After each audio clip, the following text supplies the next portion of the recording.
Diyos ko po, yung anak ko. Kinamay niya yung sabaw. Ah.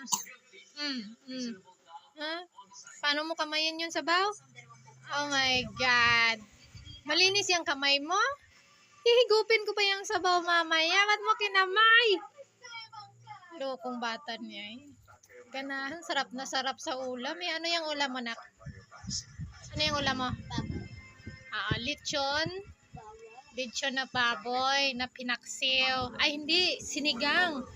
Sinabawan ni Mama Mel, sinigang niya. Oh. Ay, Diyos mia. I-blow yan mamaya.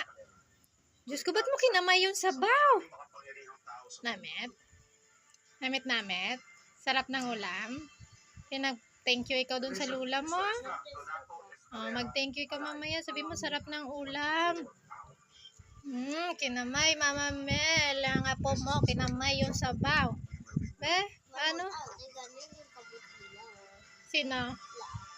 Yung sabaw din? Wala man yung sabaw. Kaya kinamay nila. Ikaw may sabaw man yan. Kinamay mo. Sige daw, be. Kaya mo. Lokong bata. Kinamay yung sabaw.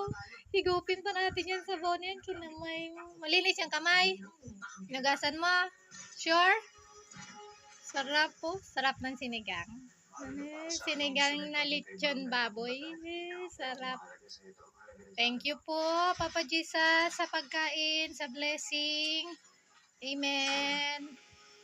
Bye-bye na. Bye. Blankets. Ang sausawan ka dyan, sabaw.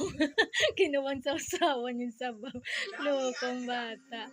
Ginawa pa niyang lollipop yung balat ng lechon. Loko. Sarap na sarap. Buyag. Korea buyag. Bye na. Thank you. Wag na. Hirap ka na.